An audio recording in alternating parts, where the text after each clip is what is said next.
Should I start?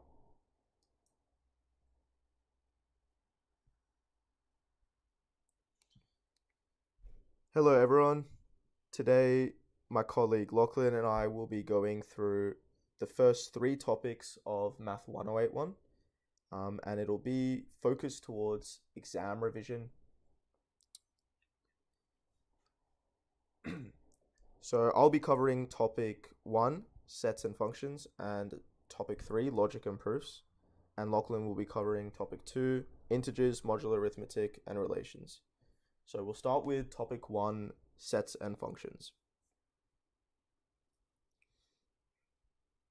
Also, with the examples I used, I tried to mostly use questions from the last 2 years of past papers, since these could come up as our seen questions for the upcoming exam. Okay, so the first question comes from one of the 2021 papers.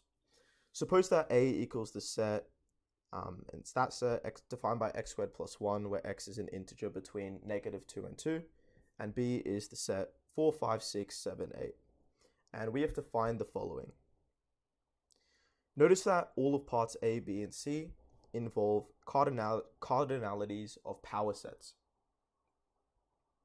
So the cardinality of a power set is given by 2 to the power of the cardinality of that specified set.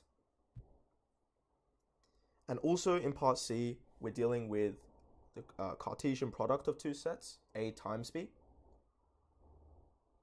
So recall that the cardinality of a Cartesian product is given by the cardinality of the first set multiplied by the cardinality of the second set. So we'll be using these ideas in our solutions. So first, part A. So part A, all we need to do is find the cardinality of the set B minus A. Because once we've done this, we could raise 2 to the power of this cardinality, and we just get our final answer, the cardinality of the power set. So I'd recommend first writing the set A as just like a direct set, just like B is written. B is written with all the elements listed out, whereas the set A isn't. And we can easily do this. We'll start off by subbing in x equals -2. When x is -2, the element is -2 squared plus 1, just defined by that equation, and we get the element 5. We move on, we sub in x is -1 into x squared plus 1, and we get the element 2. And then we sub in the element 0 into x squared plus 1, and we get the element 1. And note that if we subbed in, we already subbed in -2, -1, and 0 for x. If we subbed in 1 and 2 as well, we'd actually just get the elements 2 and 5 respectively. So there is no point subbing in those values for x. So now we have a direct set for A and a direct set for B. Okay.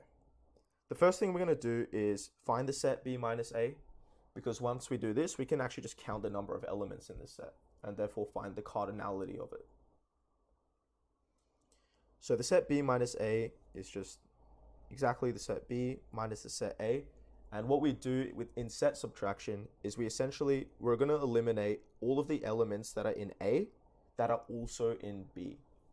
And you can notice that the only element that appears in both sets is the element 5.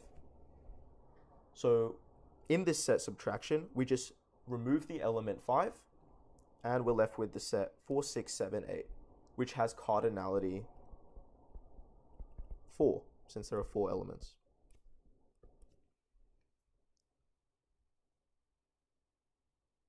Cool. Then we get our final solution.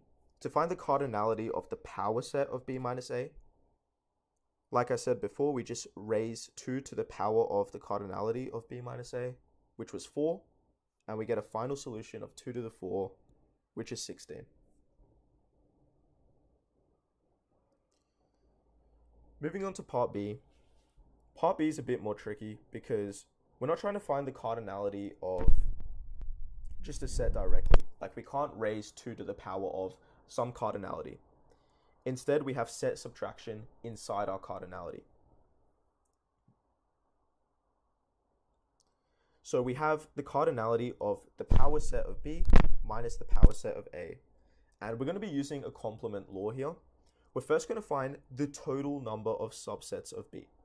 So we're pretty much just finding the cardinality of set B.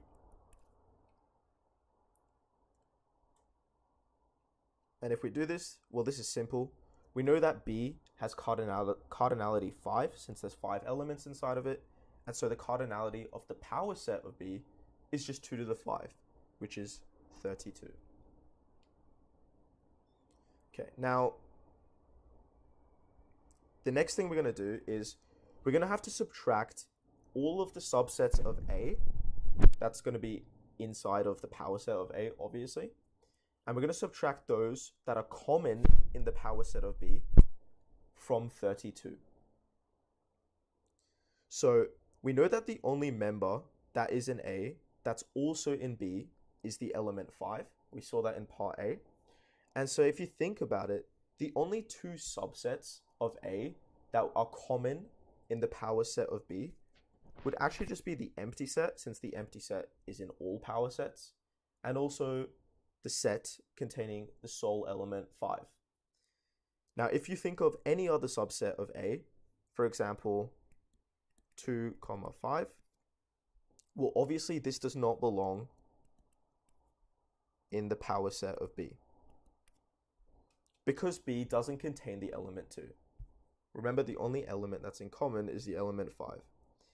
And so you can see that there are only 2 subsets of A that belong to the power set of B. And we get, using our complement law, that the cardinality of the difference in the power sets is just 32 minus 2, which is 30.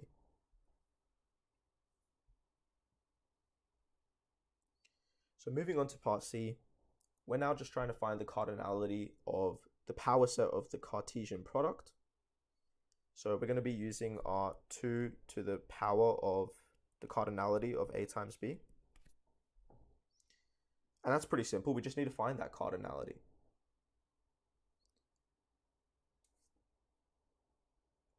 So we can do that by using the idea we stated above, where the cardinality of a Cartesian product is just the cardinality of the first one multiplied by the cardinality of the second one. And set A has 3 elements, set B has 5 elements, and hence the cardinality is 15. So our final answer should just be 2 to the power of 15. Okay.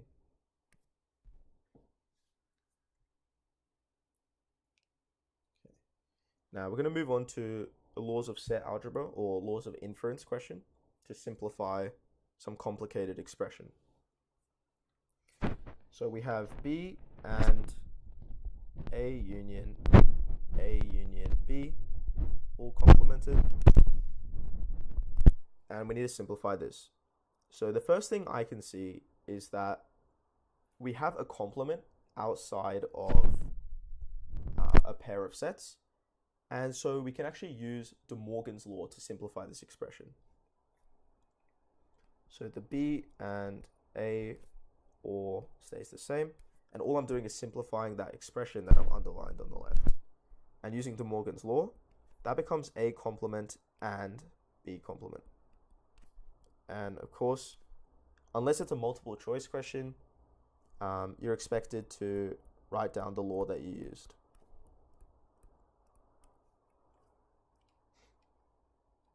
Okay.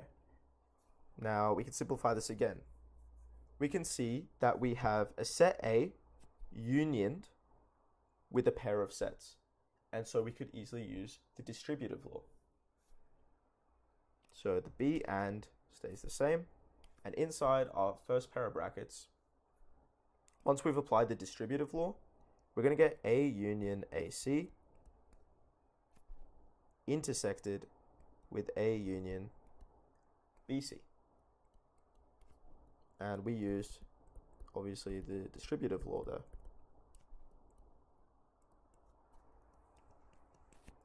And we can simplify this again. So we see that we have an A union AC. And whenever a set is unioned with its own complement, we just get the universal set. So we get the universal set, which we represent with a funny looking U, intersected with A union BC. Remember, that second pair of brackets does not change. And there is no real law name for this, but we usually just refer to union with complement.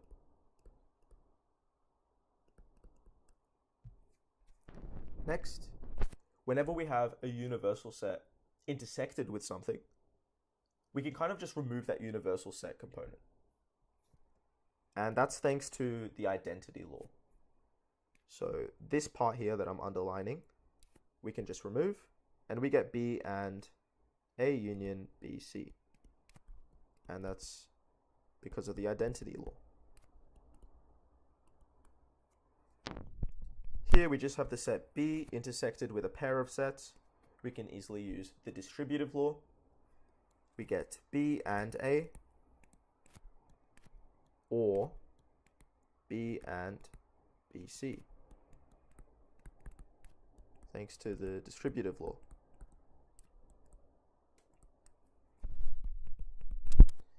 And the B and A part, I'm just going to flip it around just so it looks nicer. Like I want the A before the B. And whenever we have laws of set algebra with a pair of sets, it's commutative. So we are allowed to flip them. But if we look at our second pair of brackets, we have B intersected with B complement. And whenever we have a set intersected with its own complement, it's actually just equal to the empty set. And that is, well, we don't have a formal name for it, but just like we wrote union with complement above, we'd refer to an intersection with complement here.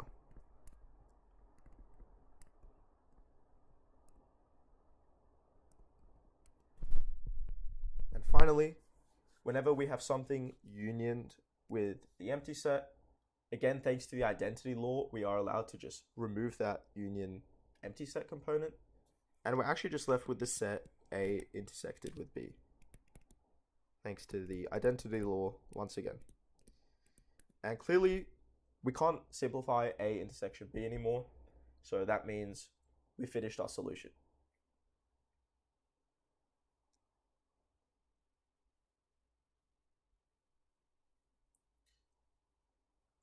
Okay, now I'm going to move on to quite a commonly asked question, and it popped up in the 2016 past paper. So part A, if x and y are sets with the cardinality of x is 2, and the cardinality of y is n, how many injective functions are there from x to y? And explain your answer. And part B, well, the cardinalities are swapped around. So now x has cardinality n, y has cardinality 2, and now the question's asking how many surjective functions are there from x to y, and explain your answer. So clearly we're dealing with the idea or the concepts of injective and surjective functions. Now, we might just recall what an injective function is. So we say that a function f from a to b is injective if and only if for any x1 and x2 in A, so the domain, f of x1 equals f of x2 implies that x1 equals x2. And if that's too much of a complex way to express the definition of injective functions, you could also think of it as if the outputs are equal, then the inputs must be equal. Or another way to think of it is every single input has a unique output. Okay, there's no two inputs that give the same output. So there's quite a few ways to think about injectivity. And we'll also go over surjective. So we say that a function f from a to b is surjective if and only if for any y in b, so the codomain, there exists an x in A, the domain, such that f of x equals y. And in other words, every element in the codomain is a function value. So you could also think of it as every single element in the codomain is being used. It's being mapped to from the domain. That's personally the way I think about surjectivity. So we'll move on to part A. So part A, first of all, we know that cardinality of x is 2. So I could write X is the set containing elements x1 and x2. Okay, it just contains 2 elements. Whereas the set Y contains n elements. So I could write the set Y containing the elements y1, y2, y3, all the way up to yn. So it has n elements. And the question asks how many injective functions are there from x to y. Now we said before that in order for a function to be injective, every single input must go to a unique value must go to a unique output, which means x1 must go to one value and x2 must go to some other value. It can be any value, but it can't be the same as the output that x1 is mapping to.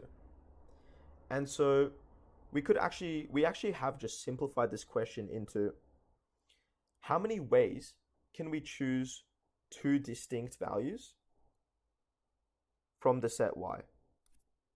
Because once we've calculated that, well, that would just be equal to how many injective functions we have. And so the number of ways we can choose 2 distinct values from those n elements should be equal to just n choose 2. Okay, we have a total of n elements and we need to select 2 unique elements. That's all we're doing here. So n choose 2 should actually be our final answer for how many injective functions we have. Now moving on to part B, the cardinalities are swapped around in this case. So now we can represent x as containing the elements x1, x2, x3, all the way up to xn. And set Y now only has cardinality 2, so we can say it has elements just y1 and y2.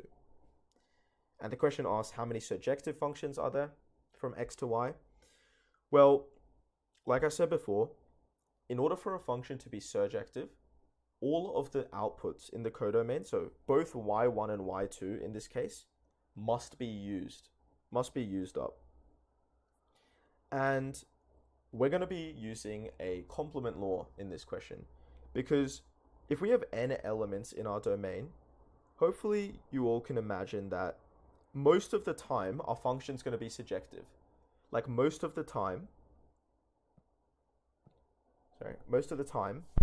both of our values are going to be pointed to, and so our function will be surjective.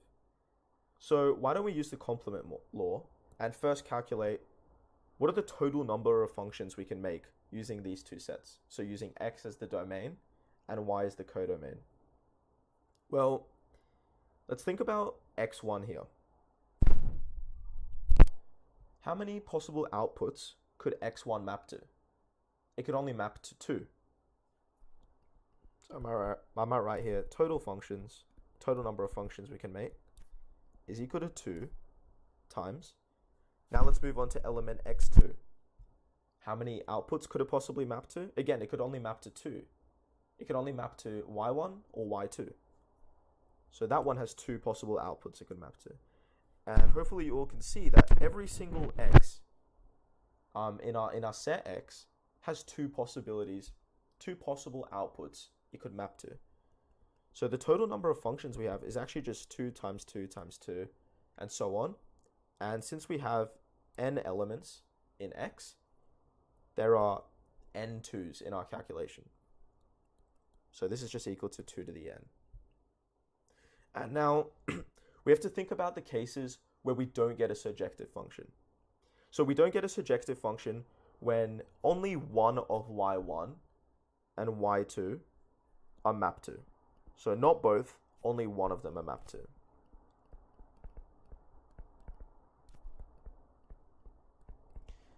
And if you think about it, when y1 is the only element being mapped to, there's only one case for that.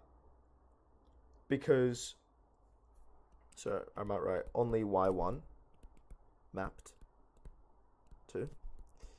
There's only one case where that happens. And that's the case where all elements in set x are pointing to y1. And what's the other case? The other case is when only y2 is mapped to. And again, there's only one case for this. That's when all of the elements in set X are pointing to y2. And so there's only two cases we get non-surjective functions. And so using our complement law, the number of surjective functions we have is equal to our total functions, which is 2 to the n, minus our non-surjective functions, 2. And we used the complement there. And that should be our final answer.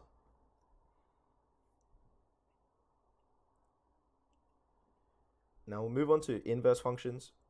So recall that a function g from y to x is an inverse of function f from x to y. So note that the domain and codomains are just swapped around. If and only if g of f equals the identity function, so the I subscript x means the identity function for all x is in x, and f of g is equal to I subscript y, which is the identity function for all x in y, in set y. And the identity function, if you may have forgotten, is just x. It's just equal to x. So this is our condition for a pair of inverse functions. Now let's move on to a question from a past paper. So let f be a function from 1 to infinity to real numbers, and g be a function from real numbers to real numbers, be defined by f of x is equal to ln x plus 1, and g of y is equal to e to the y minus 1. So part A wants us to write down the domain and codomain of g of f. Okay, so first of all, let's check whether g of f is defined. So we know that g of f is equal to g of f of x. That might be the notation we're more comfortable with. And looking at our function definitions at the top here, we know that f, basically it spits out a number, it spits out a real number because the codomain is the set of reals. So what f is going to do is it's going to take in a number and it's going to output a real number. And if we look at function g, it inputs a real number. Okay, so the codomain of f matches with the domain of g. And so any number that f spits out, g can take in. And we have a defined function. So this is defined since the codomain of f is equal to the domain of g. And since we know the function is now defined, we can say that the domain of g of f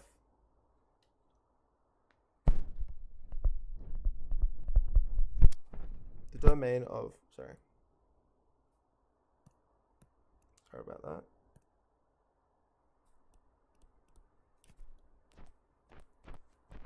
Domain of g of f is equal to the domain of f, which we know was 1 to infinity.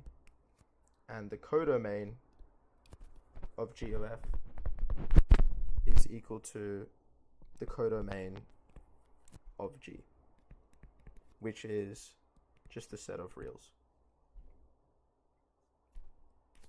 Cool. Now moving on to part B, prove that g of f is the identity map on the set 1 to infinity. Now g of f of x is equal to g of f of x, so just using that more standard notation, which is equal to g of, and what was f of x? F of x was ln x plus 1 for all x is an element of from 1 to infinity. And now we can plug in the input ln x plus 1 into g, and we get e to the power of ln x plus 1 minus 1, which is just e to the ln x, which is just equal to x. And so we've showed that,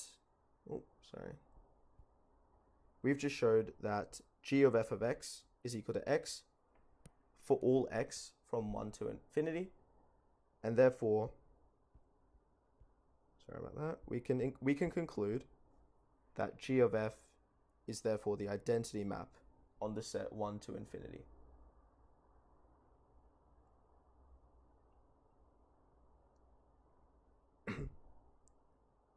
Cool.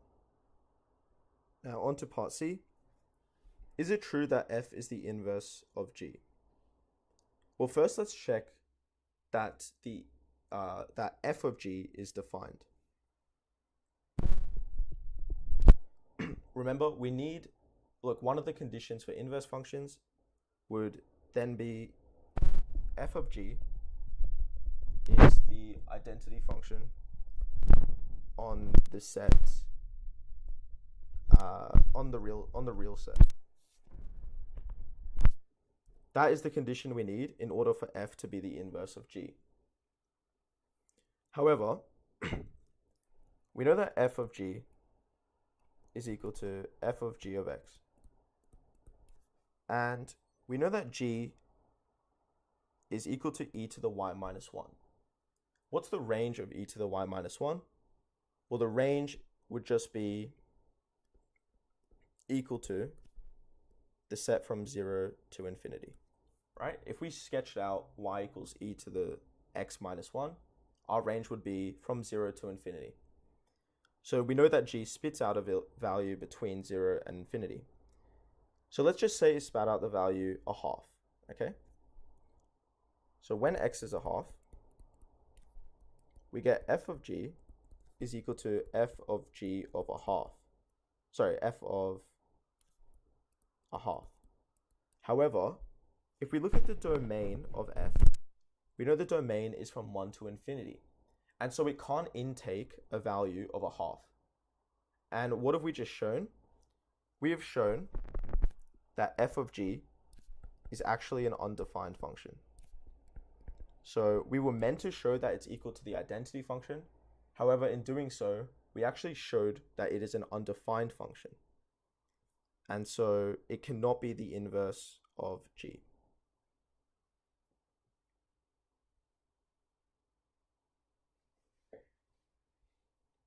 So f of g is not defined, and hence f cannot be the inverse of g.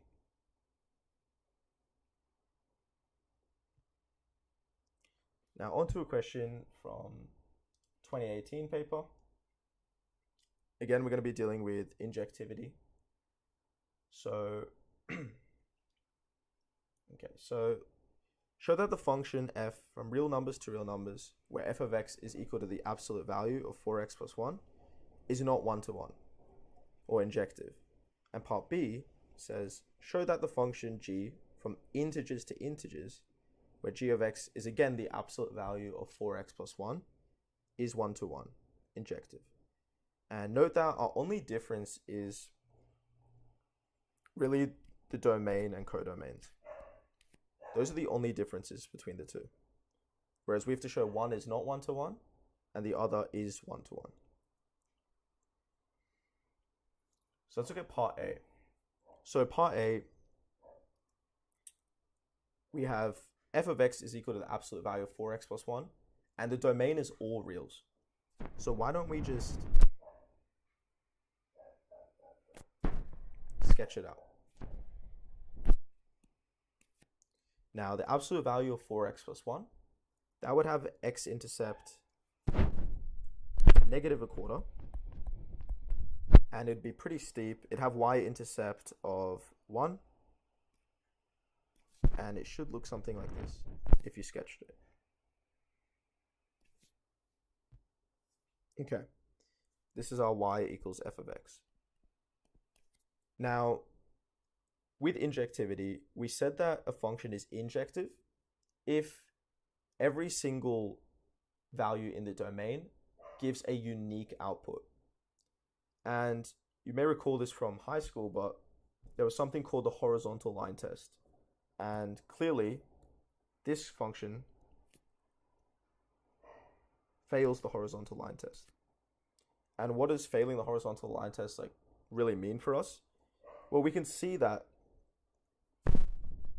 there are two x values, there are two values in the domain that give us the same output. And in this case, the example I chose, there are two x values that give us the same output of 1. So consider f of x is equal to 1. If you solve the absolute value for x plus 1 being equal to 1, you would get that x can either be equal to 0, as you can clearly see from our graph, or you would get x is equal to negative a half. Both of those x values give us the output 1. Okay, so how can we write this out formally to show that it's not injective? Well, we know that f of 0 is equal to f of negative a half, which is equal to 1.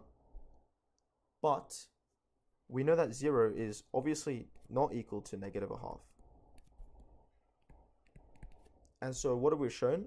We've shown that we have two equal outputs where the inputs are not equal. And we've actually provided a counterexample, and we can conclude that f is not 1-to-1. Okay? So the horizontal line test was kind of like our motive, and our motive behind like our solution to show that we can get two outputs. Sorry, we can get one output with two different x values, hence showing that the function is not injective. Now, this function is exactly the same. However, our domain and codomain is the set of integers. Okay. Now, in order to show injectivity, the best way to start is to suppose that we have two equal outputs. So we're going to suppose that g of x is equal to g of y for some integers x and y. And they're integers because obviously our domain is the set of integers.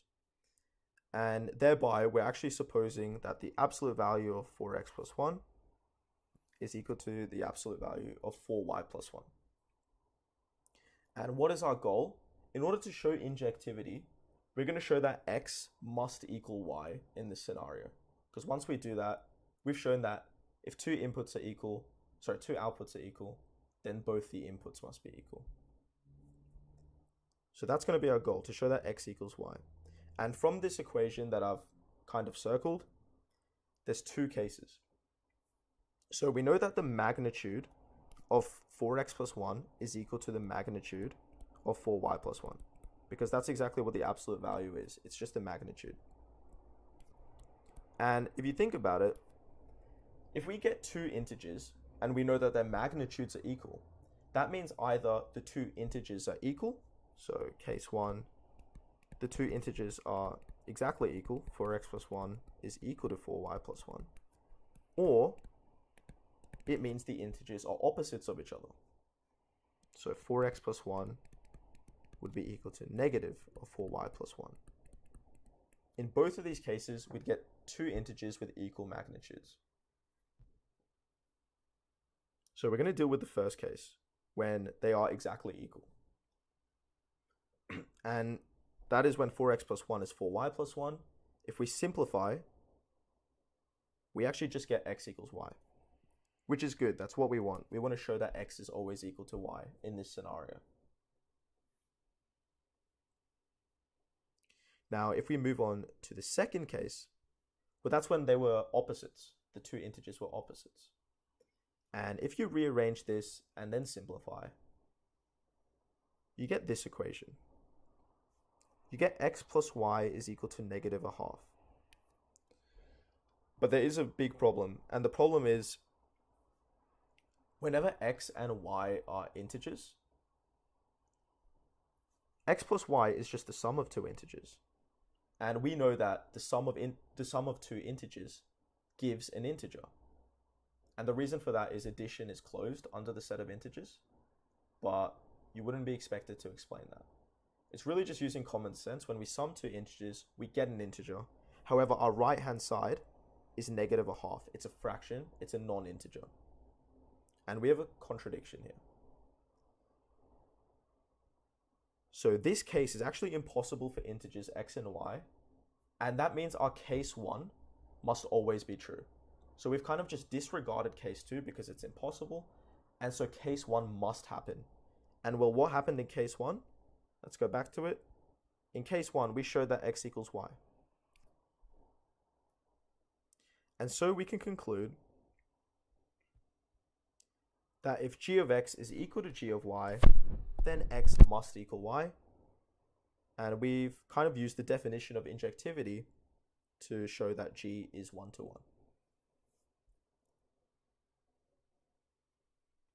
Now we'll cover one more question on sets and functions.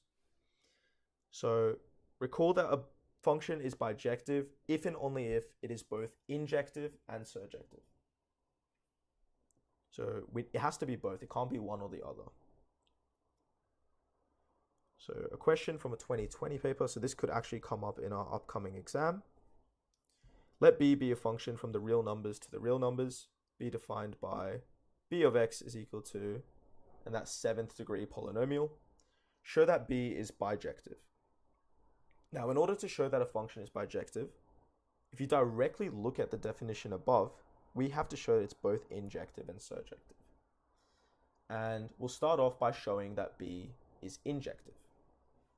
Now, there's two ways to show that a function is injective. One way is like we did before, where we equate the outputs and we have to show that the inputs must be equal. So direct, like exactly how we did in the previous question. Another way to do it is actually by looking at the gradient function. So looking at the derivative. If we differentiate b, we get 105x to the 6 plus 6x squared plus 20. And notice that this polynomial contains even degrees only. It contains x to the 6, x squared, and the constant 20, and you can think of it as x to the 0. So this polynomial contains even degrees only, even powers only of x, and we know that this must always be greater than 0, because whenever we have an even power, well, the number cannot be negative. And so this sum, this 6th degree polynomial, must always be greater than 0. Since the derivative function is greater than 0 for all real x, we know that b is a strictly increasing function. And that means there are never two outputs that are going to be the same. Like no two inputs will give the same output. And hence b is injective. So this is kind of like the other way of showing that a function is injective. Now the difficult part is to show that it is surjective. And since we have a 7th degree polynomial, just like with any odd degree polynomial, we know that b of x in this case goes to infinity as x goes to infinity, and b of x goes to negative infinity as x goes to negative infinity. If you think about a cubic, the same scenario happens. So it actually happens with every odd degree polynomial. And saying like this isn't really good enough to show that it's surjective. You actually have to use a more formal approach. So you would use the IVT, which I believe was in the 1131 course. And to write it up formally, you would write something like this. So for all real y, so pretty much for any value you can think of, there exists some positive m such that when x is greater than m, we have b of x is greater than y. So we can choose an x value greater than m such that our function lies above that y value we chose. And similarly, we can choose an x value less than negative m such that the function is below the value of y we chose. And using the intermediate value theorem, we know that there must exist some value of x between negative m and m, where our function is exactly equal to that value of y we chose.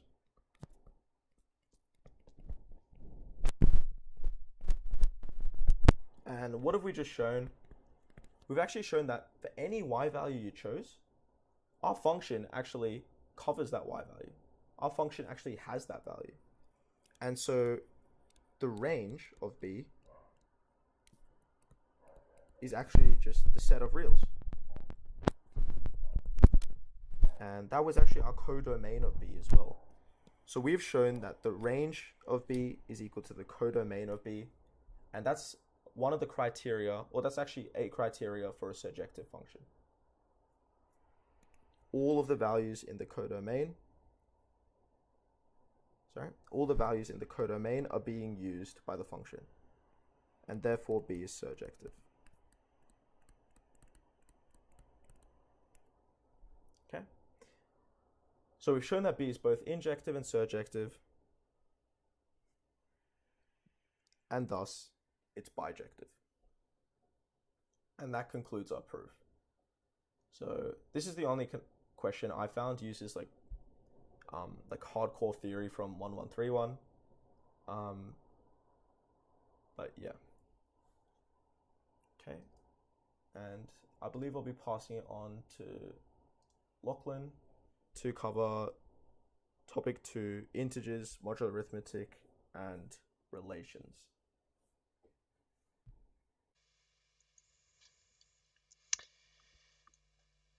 Hello.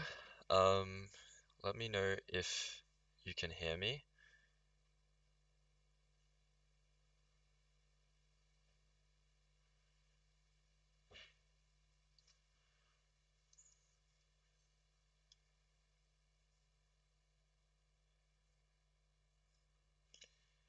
Sorry, just 1 second.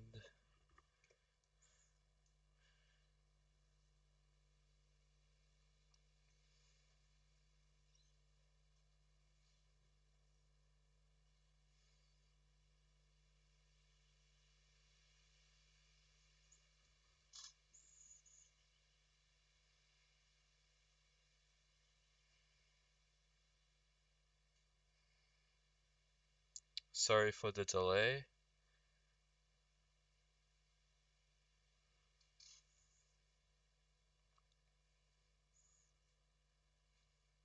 Okay, perfect. Now I will get started. So thanks a lot to Michael for going through the previous topic. Now I'll be moving on to the second topic, which is integers, modular arithmetic, and relations. So we're going to start off with a fairly common type of question, which is evaluate some high power with respect to a certain modulus. So in this case, we want to find what is 2016 to the power 1082 with respect to the modulus 17. Now there are a few ways you could do this type of question. So one particular method might be to find 2016 mod 17, then 2016 squared mod 17, 2016 cubed mod 17, etc. So they take power 4, 5, 6, etc. and they'd see whether a pattern emerges. So does a pattern emerge? Okay, and that pattern might allow them to find the high power with respect to mod 17.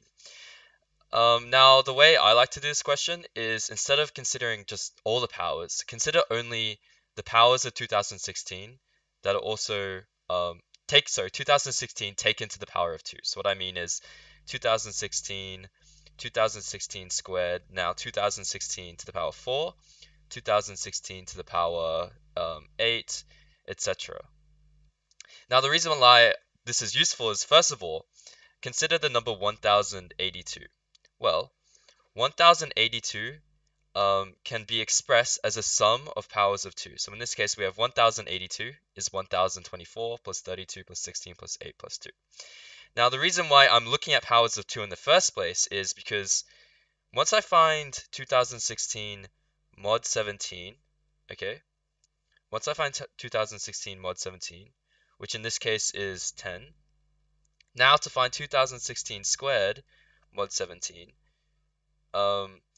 that's just a matter of finding 10 squared mod 17. So I'm using the previous result and squaring it, and then finding it mod 17. Now, if I wanted to find 2016 to the power 4 mod 17, what I'm going to do is just square my previous result. So whatever 10 squared mod 17 was, in this case 15, so that was congruent to 15. Then to find 2016 to the power 4, I just need to find 15 squared mod 17. So the reason why this is helpful is because I'm breaking down what used to be really high powers, right, to 2016 to the power 4, to relatively smaller powers, which are a lot easier to evaluate mod 17. For example, 15 squared mod 17 wouldn't be too hard to find, and you could probably just find it using your calculator. So now the goal is to actually find all of these different powers. So what we're going to be doing is first finding 2016 mod 17, 2016 squared mod 17, 2016 to the power 4, 2016 to the power 8, right? And now one thing to notice is that when we get to 2016 to the power 16, the result is equivalent to 1 mod 17. So what that means is, because 2016 to the power 16 is equivalent to 1 mod 17, which is also a consequence of Fermat's little theorem, that means that to find 2016 to the power 32, so 2016 to the power 32 mod 17, that's just equivalent to 1 squared mod 17, which is just congruent to 1 mod 17, right? So notice that all the higher powers, so 64, they're all going to be congruent to 1 mod 17. So 2016 to the 128 is also congruent to 1 mod 17. Now, in terms of actually evaluating 2016 to the power 1082, I'm going to use this fact that 1082 is the sum like this.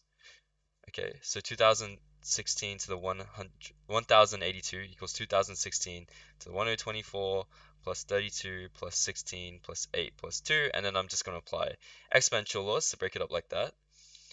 Now, to find 2016 to the power 1082 mod 17, all I need to do is multiply all of these values mod 17 together. Okay?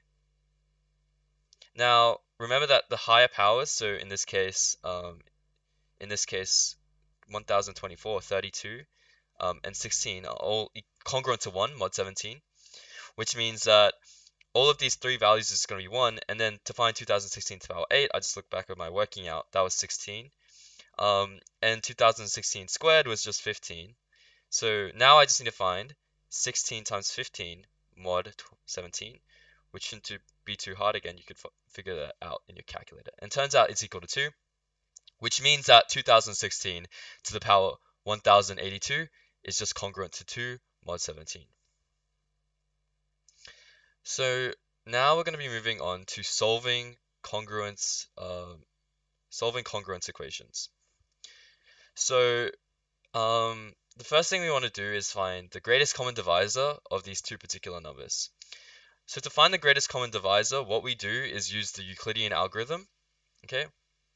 So what we're going to do is write 133 in the division form with a quotient of 98. So in other words, we want to write 133 equals something times 98. So let's say b times 98 plus r. Now, you can see that I figured it out. It should be 133 equals 1 times 98 plus 35. Now, one good habit to do when you're using the Euclidean algorithm is to underline the numbers that you're going to be working with and that you want to find the greatest common divisor of. So, for example, I want to find the greatest common divisor of 133 and 98. Now, the next step in the algorithm is to apply the same division step, but instead of using 133 and 98, I'm going to use 98 and 35. So I repeat the step again using 98 and 35. And again, I would like to underline those numbers so I don't make any mistakes when I'm actually applying the algorithm. Now, I get a remainder of 28, so I want to apply the same thing again with now 35 and 28. Okay, now I get 35 equals 1 times 28 plus 7. Now I want to apply this again with 28 and 7, but when I apply with 28 and 7, I get a remainder of 0. Okay, if the remainder is 0, then the Euclidean algorithm is done. And now what is the greatest common divisor? Well, it's going to be the last remainder that was non-zero. So in this case, 7. So we can conclude that the greatest common divisor of 133 and 98 is just equal to 7. Okay. Now what we want to do is, well, we found the greatest common divisor. Now the next part of the question is to find a pair of integers that satisfy this relationship. Now this is very similar to Bezout's identity. So Bezout's identity says that if we're dealing with the greatest common divisor of two numbers a and b, so in this case, if the greatest common divisor was d, then there need to exist integers x, y that satisfy this equation. Now we know that the greatest common divisor of 133 and 98 was equal to 7. So by Bezout's identity,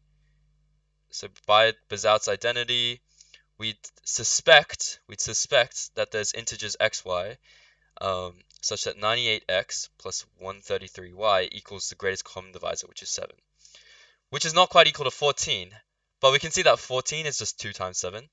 So if I wanted to find the solutions to this equation, all I would have to do is just multiply everything by 2, and I'll show you what that means in a sec. But first thing we want to do is find x and y that satisfy Bezout's identity. Now the process of doing that is applying the reverse Euclidean algorithm. Why is that the case? Well, the goal is to find integers x, y such that 133x, 98x plus 133y equals 7. And you can see that if we look at this second last line, I can rearrange for 7 in terms of 35 and 28. And then I can back substitute 28 and 35 in, and then I get a final line that just includes 133 and 98 and their coefficients. So we're going to apply the reverse Euclidean algorithm here. So when you're applying the reverse algorithm, it's quite easy to make mistakes. So we need to be careful with what we're doing and make sure that we don't mess up at any steps. So let's look at the second last line. So 7 equals 35 minus 28. So again, I recommend, and especially like when you're working this out by hand, underline the integers that you're working with, and the coefficients don't underline. So now what we want to do is get rid of the 28, because remember the final goal is to have 7 in terms of 98 and 133, so we need a back substitute to get rid of the 28. Now if I look at the second line, you can see that I can rearrange for 28 so that it is equal to 98 minus 2 times 35. Now when I'm doing this by hand, to avoid making mistakes, if I get something like this, I think I'll expand it out straight away instead of like continually substituting. So I'll expand it out straight away. Now that becomes 35 plus 2 times 35. So that's 3 times 35. And then subtract 98. To answer your question, MBX, checking with a calculator is probably less time efficient. Depends on whether you have if you have really good guesses or not. But like if you practice this reverse algorithm enough, it should be fairly quick to go through. But you know, if you can check it with a calculator, if you have better guesses, then yeah, that might work. But anyway, moving on. So we want to get rid of the 35 now. So I'm going to rearrange the first equation. So 3 times 133 minus 1 times 98 minus 98 should give us 3 times 133 minus 4 times 98. So now we know that the integers are x equals negative 4 and y equals 3. And we could check this in our calculator, verify that this works. Now, when we want to find the solutions to 98x plus 133y equals 14, well, let's go ahead and look at that. So we want 98x plus 133y equals 14. We know that 98 times negative 4 plus 133 times 3 equals 7, okay? Therefore, if I multiplied everything by 2, so if I multiply everything by 2, then I get 2 times 98 negative 4 plus 2 times 133 outside of 3 equals 14. Now I can sort of expand the 2 into the bracket, so I get 98 times negative 8 plus 133 times 6 equals 14, okay, which means that the solution xy, the pair of integers should be xy equals negative 8, 6. Alright, because you can see that negative 8 and 6 are the coefficients of 98 and 133 that ensure it equals 14. So yeah, so I've written up the solutions here. So now that we've looked at Bizarre's identity, now we want to actually go to solving modular congruences. So how do we solve modular congruences or explain why there's no solution? So the question here is solve or explain why there's no solution.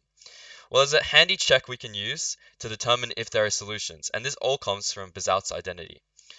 So notice that a modular congruence, AX is congruent to C mod B, is the same thing as an equation that looks very similar to Bizarre's identity.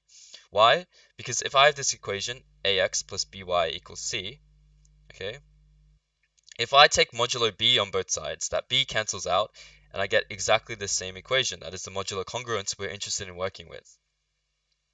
So to check the solubility, so to check whether there are solutions or how many solutions there are to a modular congruence, all we need to do is refer back to Bizarre's identity.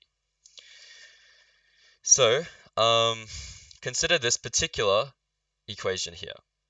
So a, b, x, y, and c are integers. Now, how many integer solutions are there for x and y? So the question is, how many integer solutions are there for x and y? Well, suppose that the greatest common divisor, so the greatest common divisor of a and b is d. So GCD AB equals some d. Now, notice that from Bizarre's identity, we can determine ax plus by equals d. So we can determine x and y that satisfy this equation. So that's exactly Bizarre's identity.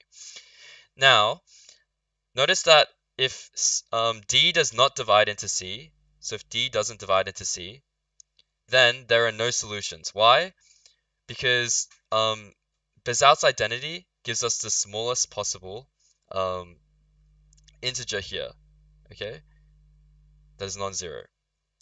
And that will be the greatest common divisor. So any integer that is, any integer like c that ax plus by equals to needs to have a divisor of d.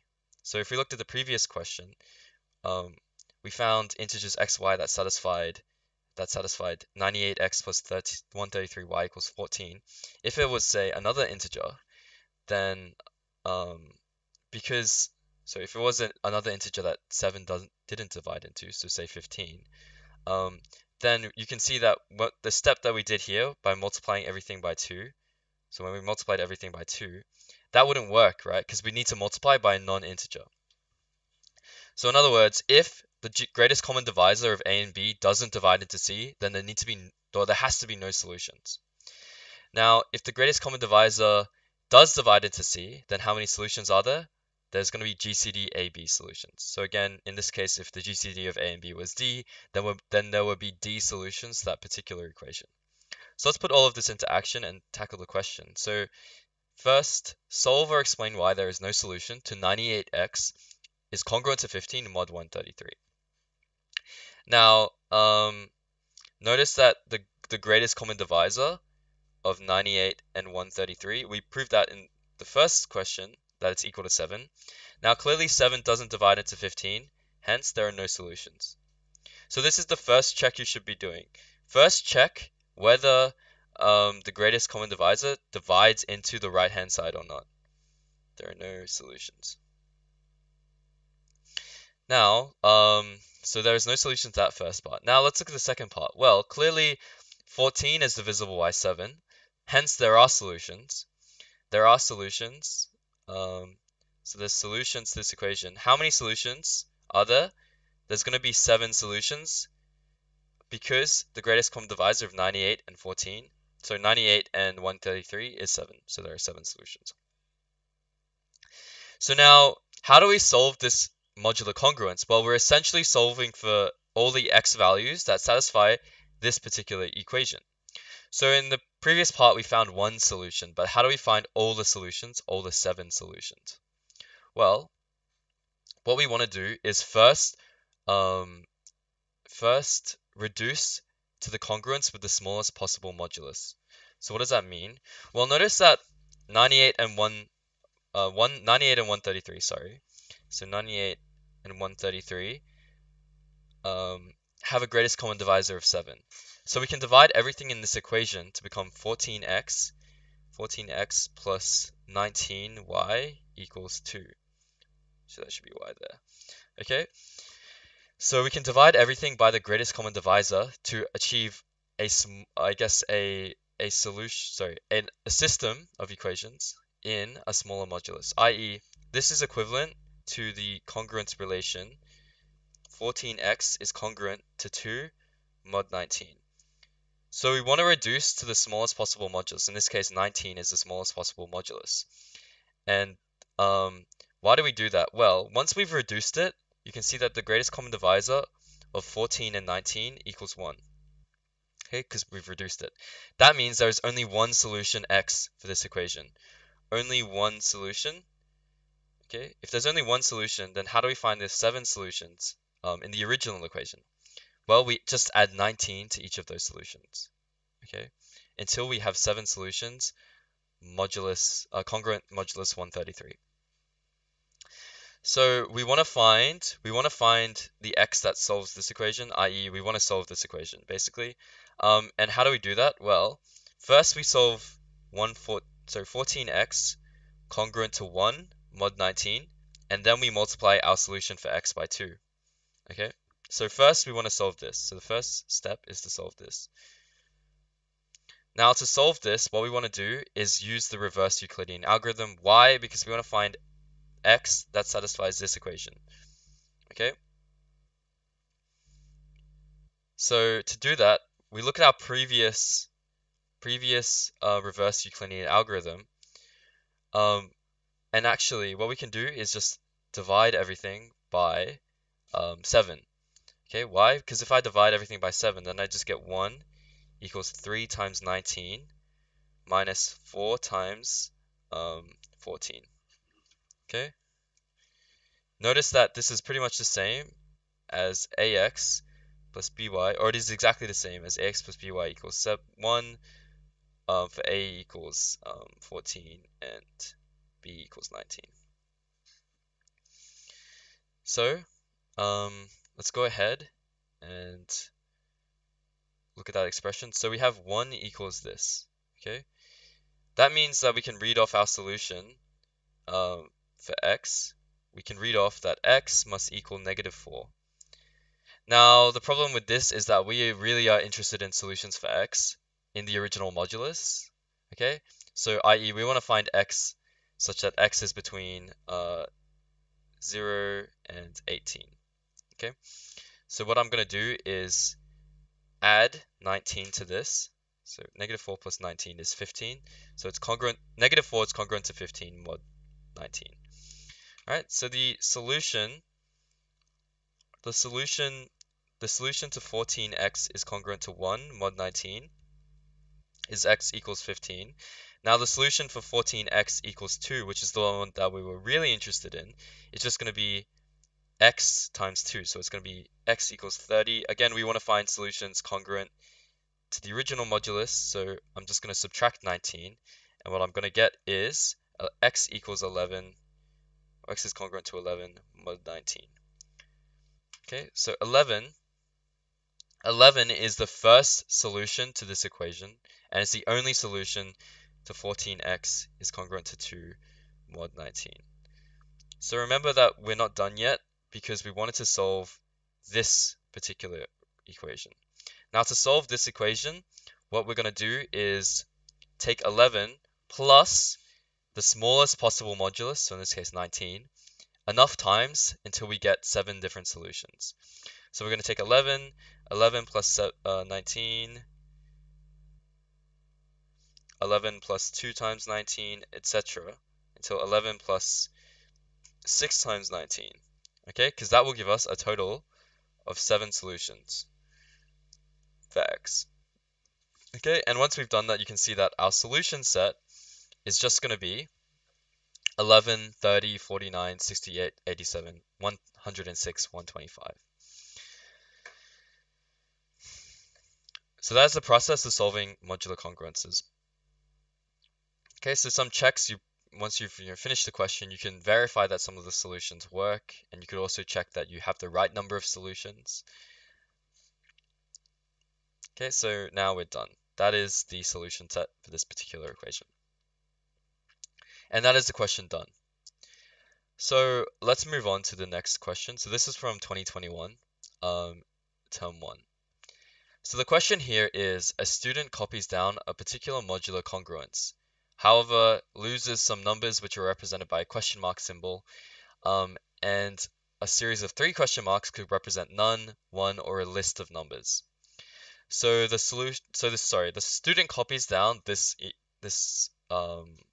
particular congruence. So 39x is congruent to unknown number mod 204. And the student knows that one of the solutions is 91 and there are unknown number of extra solutions. Okay. So how do we find the solution set modulo 204? So to do this, we can use some of the facts we looked at in the previous question. The first thing we should be asking is how many solutions are there?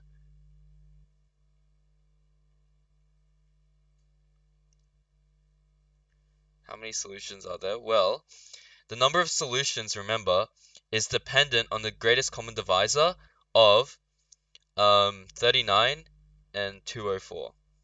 So this is the number of solutions, GCD of 39, 204.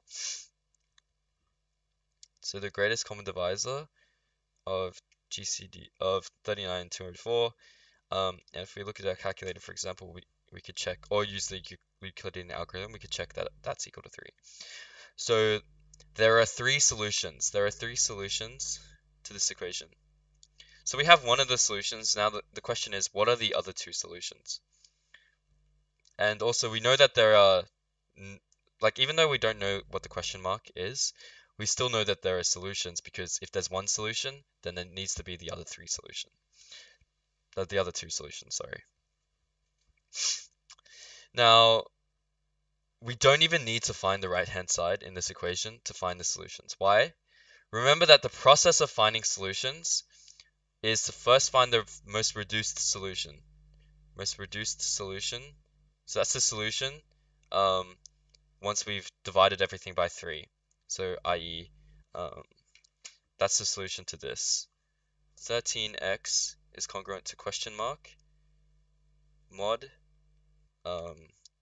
mod 68. So once we found the most reduced solution, then all we need to do is add 68 to that, and then add 68 to the one again to get 3 solutions. So now the question is, what is the most reduced solution? Is 91 the most reduced solution? The answer is 91 is not the most reduced solution. Why? Because our system now becomes this once we've reduced everything. But do you see how the smallest possible modulus is 68? However, one of our solutions is x equals 91, which is greater than 68, okay? Which means that 91 is not the most reduced equation. To find the most reduced equation, all we need to do is find 91 minus 68, okay? So 91 minus 68. Why do we do that? Well, the reason why is because I know that if I had the most reduced solution, if there did exist a most reduced solution, then to find the second solution, I would add 68 to that, okay? So in this case, 23 is the most reduced solution. Why? Because when I add 68 to that, I get the second solution, which is 91. Now to find the last solution, all I need to do is add 68 to 91. So the three solutions should be 23, 68, sorry, 91, 91, and 91 plus 68, which is just 159. And we can confirm that we're done because these are three solutions, and we know that because the greatest common divisor of 39 and 204 is 3, then there needs to be three solutions. Hence, we are complete, and those are our solutions.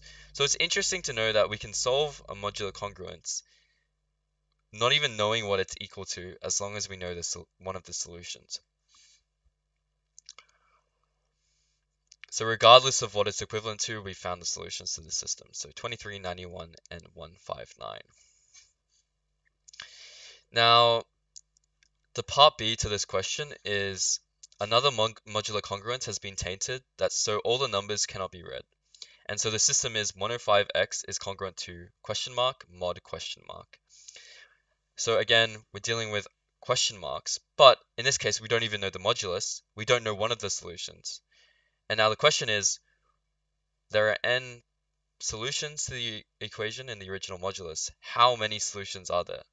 So the question is, we don't know the modulus, we don't know what it's equal to, we don't know any of the solutions, but can we determine how many solutions there are? And the answer is yes. So we want to find what are the possible numbers of solutions. Okay, what are the possible numbers of solutions? Well, recall that number of solutions, so n, needs to be equal to the greatest common divisor of 105 and the modulus. So what I'm going to do is quickly just introduce some pronumerals here to represent the question marks. So before I had 105x is congruent to question mark mod question mark. So I've changed that to 105x is congruent to a mod b.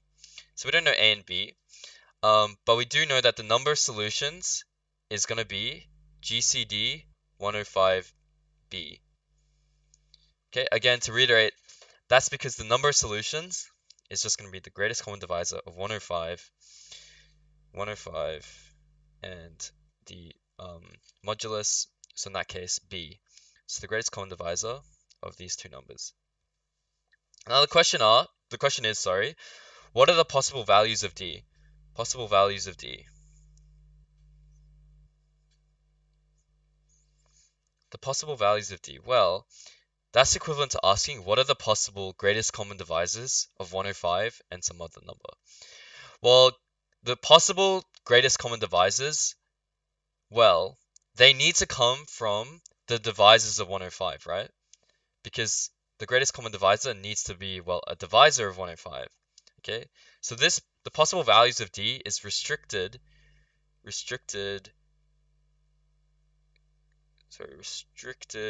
by the divisors of 105. Okay, so in other words, the greatest common divisor needs to be a divisor of 105. Now, what are the divisors of 105? Well, we can figure them out, and they should just be everything in this list here. So we're looking with 1, 5, 7, 15, 21, 35, 105. Now, the greatest common divisor of 105 and some other number must come from this list. Okay? There are no other possible greatest common divisors that are not in this list. Because, again, to reiterate, the greatest common divisor itself is a divisor, so it needs to come from this list. So the possible greatest common divisors of 105 and b are 1, 3, 5, 7, 15, 21, 35, and 105. Hence, the possible numbers of solutions to the congruence equation also come from this list. However, there's also one case that we haven't discussed yet. So what we said is that the number of solutions is dependent on GCD, 105, and b. But let's go ahead and look at our conditions for solubility again.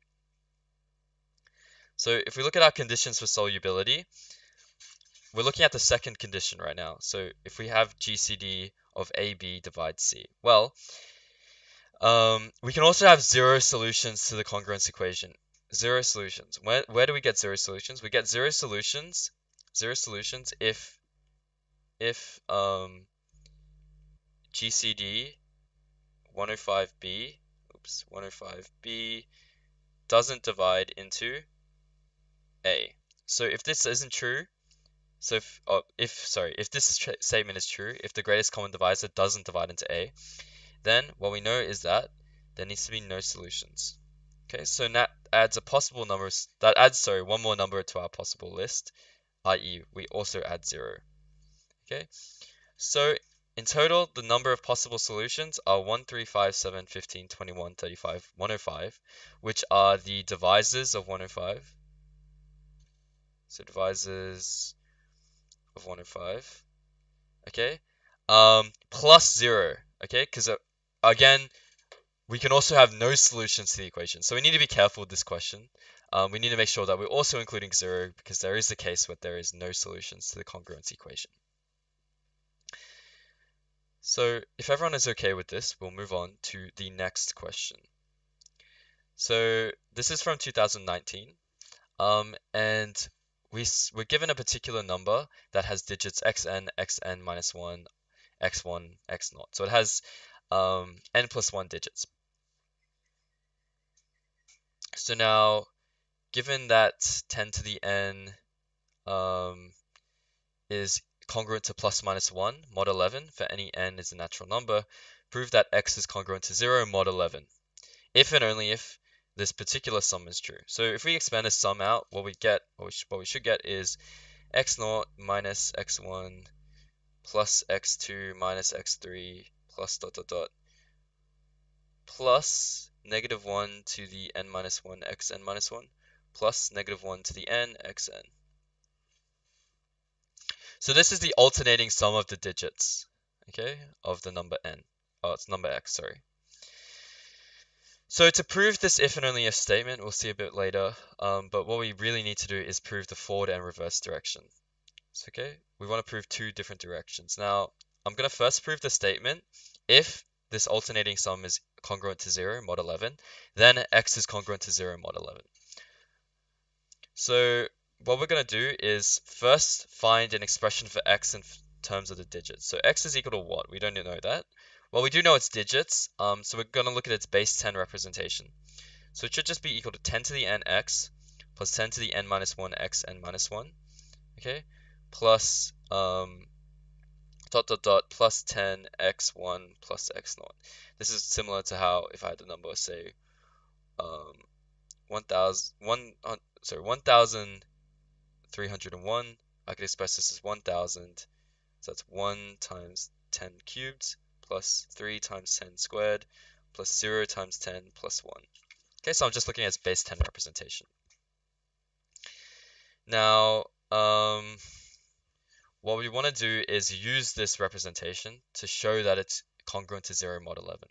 So the first thing we should do is first take it with respect to mod 11. So we have this particular expression. Now I'm going to find what is this equal to congruent mod 11. So what is this congruent to in mod 11? Well, if you take mod 11, what happens is this is equal to this particular line here. So we're dealing with this line.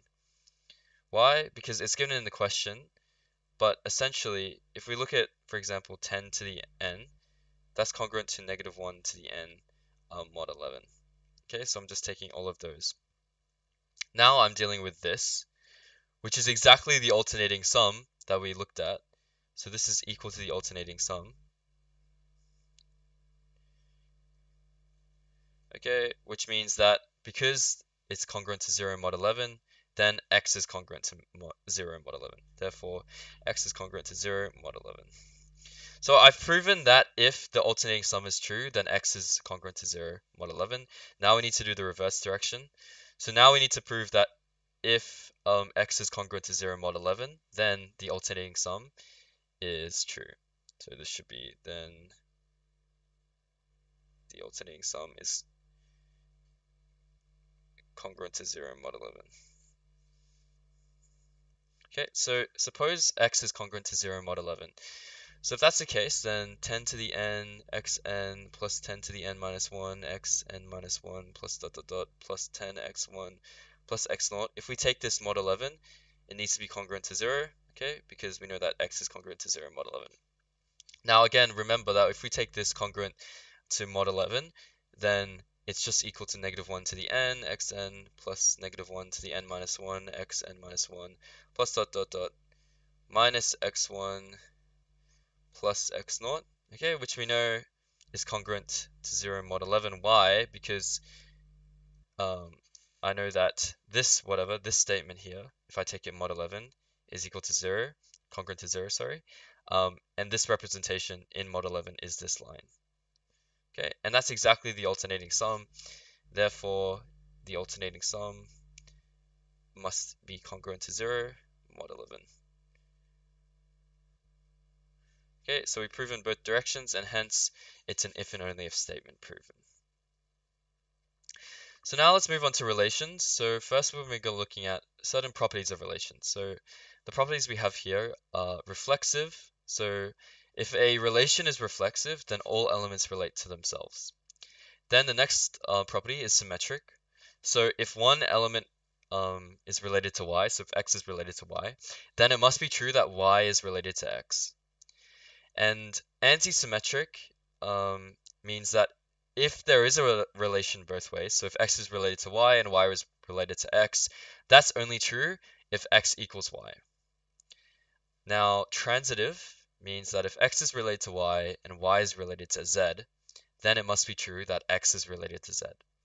So it's a way of combining these two relations to deduce that x is related to z. Now, why are these useful? Well, there are two types of relations that we are particularly interested in 1081, and those are equivalence relations and partial orders. So an equivalence relation is a generalization of the notion of equals, and a partial order is a generalization of the notion of less than. And to prove that a relation is an equivalence relation, all we need to do is show that it's reflexive, symmetric, and transitive. Now, to prove that something is a partial order, we need to prove that it's reflexive, anti-symmetric, and transitive. So the only difference here is one is symmetric, the other is anti-symmetric. So let's look at a question here. The relation tilde on the set of the real numbers is given by x is related to y if and only if f of x equals f of y for this particular cubic function. Now, part A, prove that tilde is an equivalence relation. Well, to do this, we need to prove that it is symmetric, so reflexive, symmetric, and transitive. So we're going to prove that it's reflexive, symmetric, and transitive. For the proof of reflexive is pretty straightforward. Clearly, f of x equals f of x. Okay, that means that x is related to x, and the relation is reflexive. Now, for symmetric, if x is related to y, then we could say that f of x equals f of y. Now, clearly the ordering here doesn't matter because we're dealing with real numbers, equality of real numbers, therefore f of y is also equal to f of x, which means that y is related to x and it is hence symmetric. Now, in terms of transitive, again, if y is related to x, so if x is related to y, and y is related to z, then we have these two particular equations. Now, clearly, when we're dealing with the equality of real numbers, the equality of real numbers is transitive. So we can use that fact to prove that f of x equals f of z, and hence x is related to z. Now, that's a bit of a brief overview of the proof, which shows that lambda is an equivalence relation. Now, the next part of the question is to find the equivalence class of 0 with respect to tilde. Well, the equivalence class of 0 is denoted by this, and it is a set of all elements in the real numbers, I guess, in this case, such that x is related to 0. So in other words, in a formal definition here is that the equivalence class of an element, x, with respect to a certain relation, is the set of all elements which are equivalent to x under the relation. So in other words, we're looking at all of the x such that f of x equals f of 0. Okay, so now to find the equivalence class, all we need to do is find all x such that f of x equals 0, or f of 0, sorry. Okay, so f of 0, if we plug it in, we just get 5. Hence, we want to find all x such that f of x equals 5. And now that's equivalent to solving this equation here, which we could simplify a bit to achieve this equation. Now, to solve this, we can just factorize and we get the solutions x equals -9, 0, or 9. Hence, the equivalence class is the set -9, 0, and 9. Now, to notice something, the equivalence class always contains itself. Okay, so that's something you should verify, that the equivalence class contains the element itself. Why? Because every equivalence relation is reflexive. Now, part C is, does there exist an element x such the equivalence class of x has two elements? Well, we're trying to find or explain whether it is true that there is an f of x such that when it equals f of y, we only have two solutions for this equation. So there's only two solutions for this equation, which would mean that there is an equivalence class. So only two solutions for y. And if there's only two solutions for y, because x is already one of the solutions, there's only one other solution for y that's not equal to x. Now, to think about this, we could also, we could think about it graphically. So if we look at the graph of this function, what we have is a cubic that sort of looks like this. Not exactly, but roughly. Now, if you look at the turning point of this cubic, okay, you can see that at this point, if I drew a horizontal line, it would intersect the curve only twice.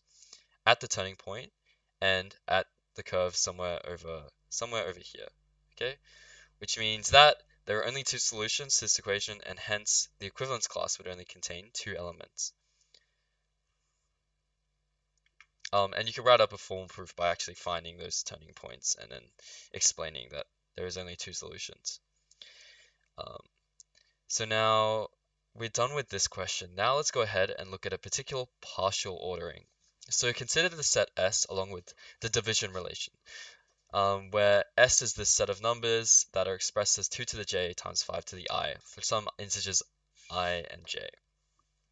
Now part A is to prove that S along with the division relation form a partially ordered set. So to prove something is a partially ordered set, we need to prove that it is reflexive, antisymmetric, and transitive. Now, in terms of reflexive, that should be fairly easy to prove. Clearly, an integer divides into itself, and that means that the relation is reflexive. Now, in terms of antisymmetric, we want to prove that if x is related to y and y is related to x, then x equals y. How do we do this? Well, first thing we want to do is get rid of the divisibility signs. If x divides into y, then y is some integer times x. And if y divides into x, then x is some integer times y. Hence, if we combine these two equations, we get y equals k1, k2, y. Now, this is only true if k1, k2, so the multiplication or product of k1 and k2 equals 1. Now, because we're dealing with integers k1, k2, this is only possible if k1 equals k2 equals 1. That implies that x equals y. Hence, the relation is antisymmetric. Now, to prove that it is a partially ordered set, there's one thing we need to do. We need to prove that it's transitive, and that's a brief proof that if x divides y and y divides z, then x divides z. And we can do that again by expressing everything as equations using integers and sort of combining the two equations together.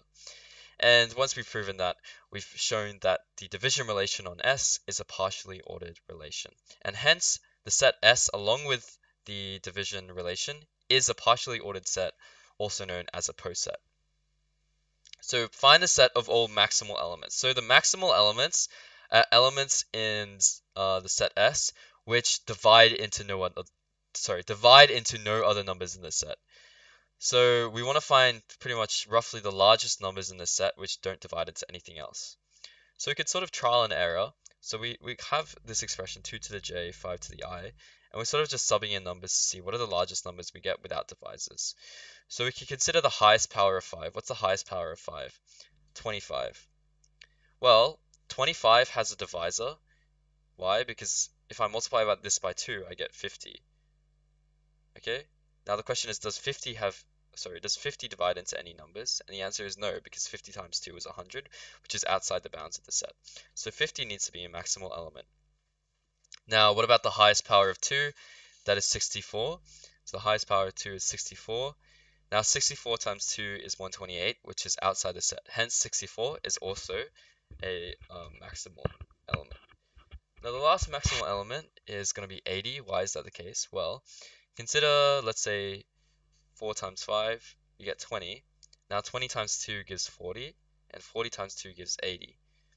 Now 80 is the largest element, um, in this case a maximal element. Why? Because 80 doesn't divide into any numbers in this set. So our maximal elements are going to be 50, 64, and 80. Now minimal elements are really quite similar. Instead we're finding the elements which themselves have no divisors.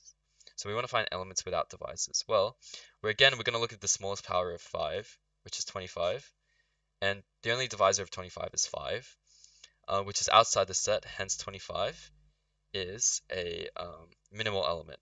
Now the smallest power of 2, again, similarly, is going to be 16, which has no divisors in the set. And now the smallest number that combines 2 and 5 is 20, because the highest divisor of 20 is 5, which is not in the set. That gives us a set of minimal elements. Now the last thing to look at is greatest lower bound and least upper bound. So what do they mean with respect to a particular partial ordering? Well, if we had a particular partial ordering, the greatest lower bound of two numbers is the largest number that is smaller than both a and b. So the largest number that is smaller than both a and b. So it is the greatest lower bound. Now, similarly, the least upper bound is the smallest number that is larger than a and b. So in this case, we want to find two elements, or find two elements, sorry, of S which do not have a greatest lower bound, and explain why they do not. Well, consider minimal elements. We want to look at minimal elements, okay? Why? Because if I picked any two minimal elements, let's say 16 and 20, what is the largest divisor they have in common? In this case, it's 4, but 4 is not inside the set. In fact, the largest common divisor is 4, which is not in the set, and hence they don't have a greatest lower bound. Okay, which means that 16 and 20 are the two elements that do not have a greatest lower bound. Now I'm done with my part, so I'll hand back to Michael to finish off the seminar with logics and proofs.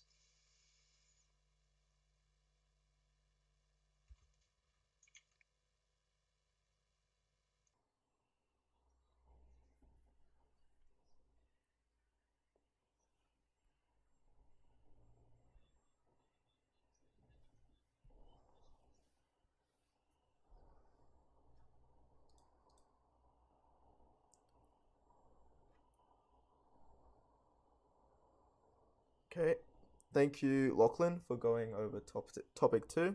I'll finish off today's seminar with topic 3, logic and proofs. And I might just point out before I quickly start that I've gone through all of the scene questions, and I'd say that over 95% of proof questions actually focused on the logic aspect and not like the induction and contrapositive proofs like that, and contradiction proofs. So let's start off with the 2020 term 3 example.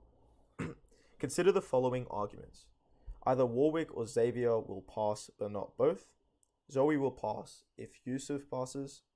Yusuf will fail or Xavier will fail. It is certain that Xavier will pass. And based on this information, what is certain about the student's grades? Okay, so from statement 4, we know that Xavier will pass. So I'll write that below statement 4. Xavier will pass. Okay, now let's go back to our statement 1. Either Warwick or Xavier will pass, but not both. And since we know that Xavier will pass, and not both of Warwick and Xavier will pass, this must mean that Warwick must fail. So from statement 1, Warwick must fail. Let's go to statement 3. Yusuf will fail or Xavier will fail. Now, since we know Xavier will pass from statement 4, this must mean that Yusuf will fail, since at least one of those two things must be true. And now let's go back to our statement 2, the last statement we have to look at. Zoe will pass if Yusuf passes. Now, we know that Yusuf fails. So statement 2 actually tells us nothing. It tells us nothing for certain about the grades of the students. Tell us nothing for certain. Because Yusuf does not pass, we can't really enter that implication. And so that statement tells us nothing. So all we can really conclude is that Xavier will pass, Yusuf will fail, and Warwick will fail. So I think that leaves just Zoe. Zoe's grades are left for uncertain.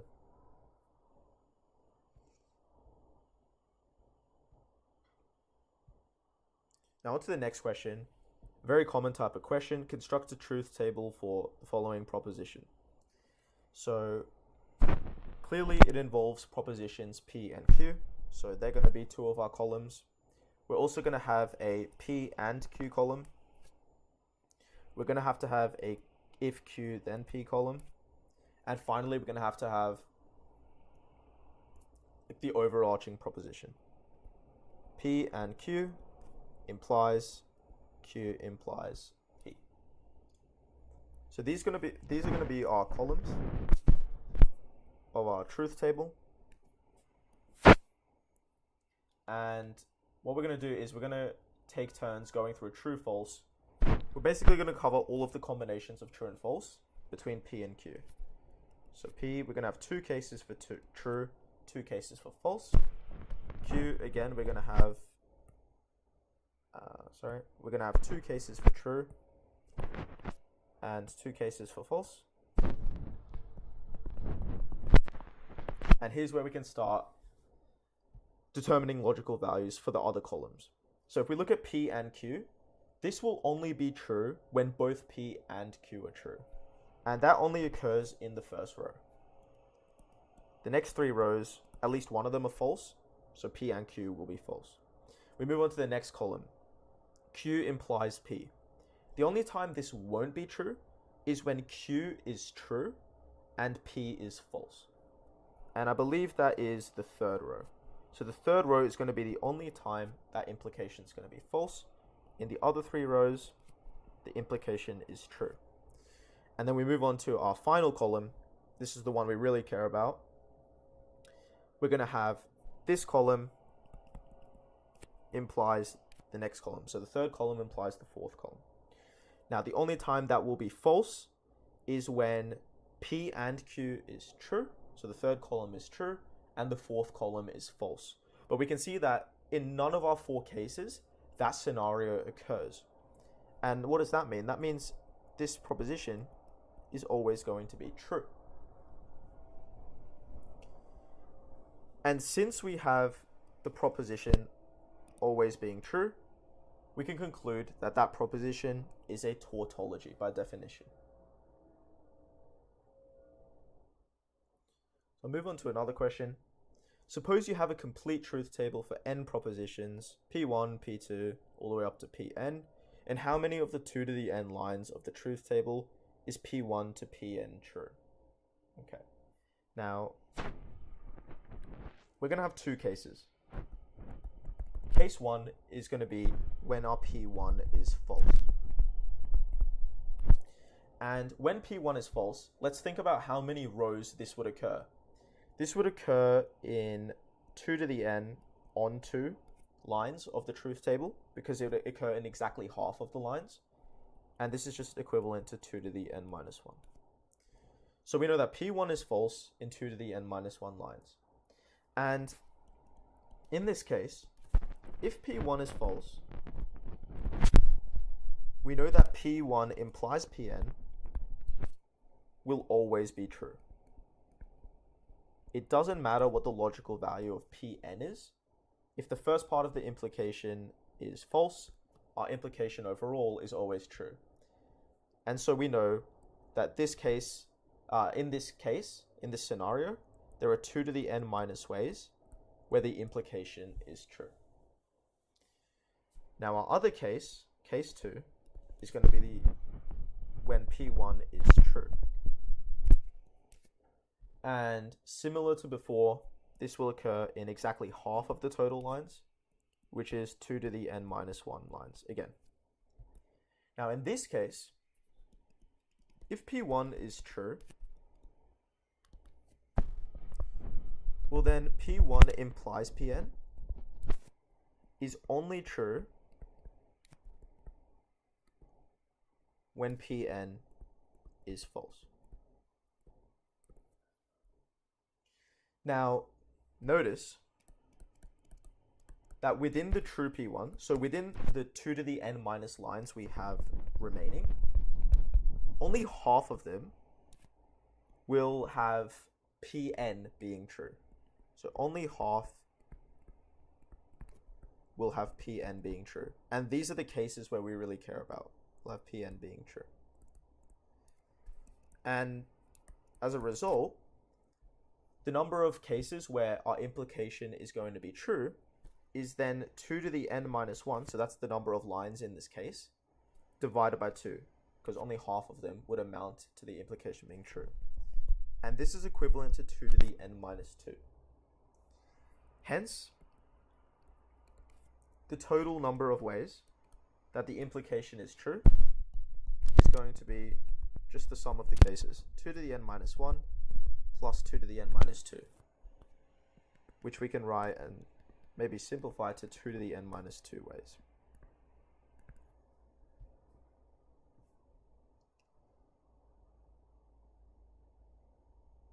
On to the next question. So this one's a bit more complicated than the first question we did. Consider the following arguments. Okay, so it's those 4 arguments.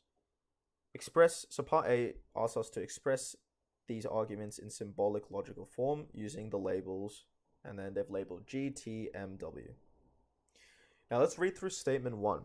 So statement 1 says, I will have a good work, so that is proposition G, only if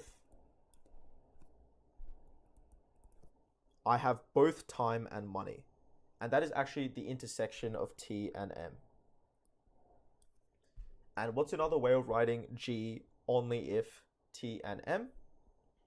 You can write that as G implies T and M. Now let's move on to statement 2. If I work, then I will have no time. So if I work, that would be W implies I have no time. That would be the negation of T. Okay. Now let's move on to statement 3. If I do not work, okay, so that's negation of W implies I will have no money, which is the negation of M. And finally, statement 4 says, I will not have a good holiday.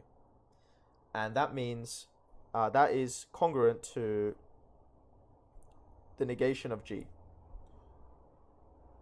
So we've written our 4 statements out in symbolic logical form, just like this. And let's move on to our part B. Show that the fourth statement, the fourth proposition, can be logically deduced from the previous statements. Okay, so what we're going to do is, we know that all 4 statements, we know that the first 3 statements are true, and we're going to have to show that this means the 4th statement is true. So since we know that the first 3 are true, we can consider the intersection of the first 3 propositions. Because if all of P1, P2, and P3 are true, then the intersection of all of them is true. And this is congruent to, let's zoom in here. W implies not T, so that's going to be our P2, and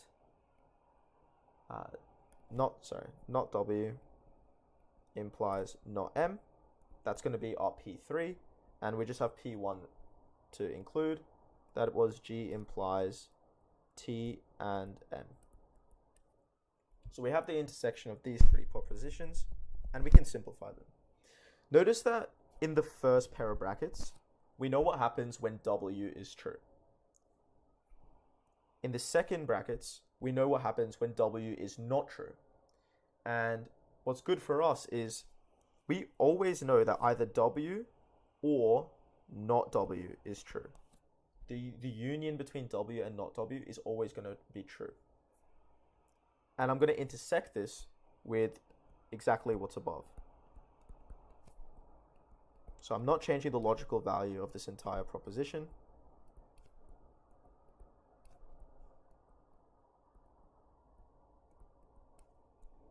Okay. And now we can simplify this. So we know that W or not W is always true. And that means if W is true, then we know from this pair of brackets, not T is going to be true. And if not W is true, then we know that not M is going to be true from the third brackets. And so we can actually simplify this to not T or not M are going to be true. And we've actually simplified our first three pairs of brackets. And now we're just left with the intersection of our fourth and final bracket, which was G implies T and M. And what we did here is called case exhaustion. We've gone through all of our cases. Our first case was when W is true. Our second case is when W is not true. Now, how can we simplify this? Well, we can see we have not T or not M happening in the first pair of brackets.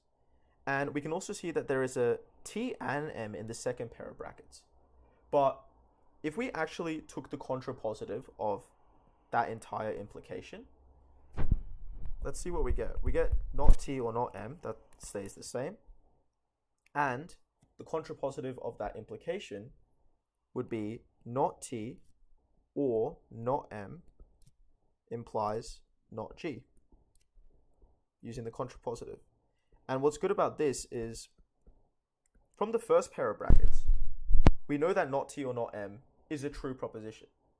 And from the second pair of brackets, we know that if that proposition is true, then we don't have G. And so this actually simplifies to not having G, using modus ponens. And not G was our fourth statement. And so we can deduce the fourth statement knowing that the first three statements are true. So P4 can be logically deduced. Now on to the next question. This is an induction question. I only saw one induction question in the last 2 years of past papers, and it was similar to this. Prove that for all integers n is greater than or equal to 8, there exists natural numbers a and b, such that n equals 2 times a plus 7 times b. Now, what's something to notice is that if we can write n as 2a plus 7b, well then, we should also be able to write n plus 2 in that form. Because n plus 2, we could then write as 2 times a plus 1 plus 7b, which is obviously in the form 2a plus 7b. And this is really important. So if we can suppose the nth case is true, we can prove the n plus second case is true. But if we just proved like the base case condition, like if we show that the condition is true for n equals 8, that means we can show that the proposition is true, or the statement is true for n is 10, and then n is 12, and so on. However, we won't be able to prove that the statement is true for n is 9, n is 11, and n is 13, and so on. So what we're going to need to do is use two base cases. And our base cases are going to be n is 8 and n is 9. And in this way, we're going to cover all of the natural numbers, or all of the integers greater than or equal to 8. So we're going to be using strong induction because we have more than one base case. So what I'm going to do, just like the way to start every induction question off, let P of n be the statement that we're trying to prove, n equals 2a plus 7b for some natural numbers a and b. Now, the first thing we're going to do is prove the base case. So step 1, we're going to prove the base cases, sorry, not base case, because from above, like from our thinking above, we need to show that P of 8 and P of 9 are true. This is pretty simple. For P of 8, P of 8, we can write 8 as 2 times 4 plus 7 times 0. And obviously 0 and 4 are natural numbers. So what have we shown? We've actually shown that P of 8 is true. We can write the number 8 in that form. And P of 9, similarly, we can write 9 as 2 times 1 plus 7 times 1. And obviously 1 and 1 are natural numbers. So what have we shown? We've shown that P of 9 is true. And that's going to be our base cases done. Okay. Now, we need to move on to our second step of induction. So our step 2 is going to be, first we're going to assume P of k is true for all integers k is greater than or equal to 8. Just remember that was our condition. And what are we thereby assuming? We're assuming that there exists natural numbers a and b such that we can write k in the form 2a plus 7b. Okay, so we've assumed that, and what are we now required to do? We are now required to prove that P of k plus 2 is true. And the reason why this works is because of our thinking above. We've shown the first 2 base cases are true, so we need to only show that P of k plus 2 is true, not P of k plus 1. And thereby, what are we trying to prove? We're trying to prove that there exists, I'm going to use capital A and capital B, which are natural numbers, such that we can write k plus 2 in the form of 2a, capital A plus 7 times capital B. Okay? Now, k plus 2 is going to be 2a plus 7b plus 2. And this is going to be by our induction hypothesis. And I just labeled it asterisk. And this I can write as 2 times a plus 1 plus 7b, which is equal to 2a plus 7b, where our capital A was equal to a plus 1, which is obviously going to be a natural number, and our capital B is actually just equal to our lowercase b, just comparing these two. And obviously b is a natural number. Hence, we have shown that P of k plus 2 is true. And like you always need in induction questions, our third and final step is the conclusion. Because P of 8 and P of 9 is true from step 1, and we showed that P of k plus 2 is true if P of k is true, remember that assumption we made, then by the principle of mathematical induction, P of n is true for all integers n is greater than or equal to 8. And we're done.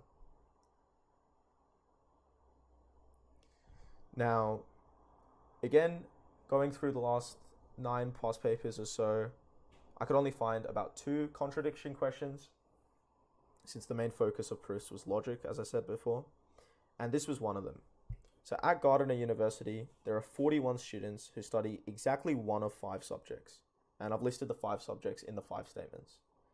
Prove that one or more of the following must be true. So there are at least 3 art students, 10 business students, 10 comp sci students, 2 design students, 20 engineering students. So it would make sense to use contradiction here because we have 5 statements being true. And if we weren't to use contradiction, we'd have to kind of show that 1 can be true, 2 can be true, 3 can be true, 3 can be true, 4 can be true, and 5 can be true. And it'd be quite a lot of effort. In fact, I'm not too sure how I would approach that. But if we use the contradiction, what we can do is, by way of contradiction, we can assume that all of the arguments are false. Because the negation of one or more of them being true is all of them being false. And if we assume that, what are we thereby assuming? we're assuming that there are going to be not at least 3, but now at most 2 art students, and at most 9 business students, at most 9 comp-sci, at most 1 design, and at most 20 engineering. Sorry, 19. At most 19 engineering. And I wrote that below. And if we sum all of those maximum number of students partaking in each subject up, we get 2 plus 9 plus 9 plus 1 plus 20, but that's equal to 40. And we know from the context of the question that there are 41 students who study those subjects, which is obviously greater than 40, and so there is clearly a contradiction. So there's a contradiction, meaning our assumption was wrong, and so at least one of the statements must be true. And that's the end of our proof, because that's what we were required to prove. Now, that concludes my topic 3, logic and proofs. Like I said before, the bulk is definitely focused on logic and truth tables and stuff. But quickly, just before we finished, I wanted to actually just go back to the very top. I may have accidentally written something wrong down, so I wanted to correct that, as someone correctly pointed out in the chat. And it's a lot of slides. But it was actually, it wasn't this question. Where is it?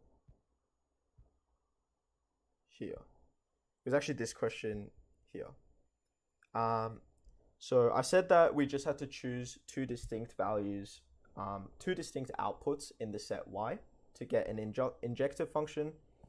However, order actually matters in this case, because x1 pointing to y2, for example, and x2 pointing to y3 is different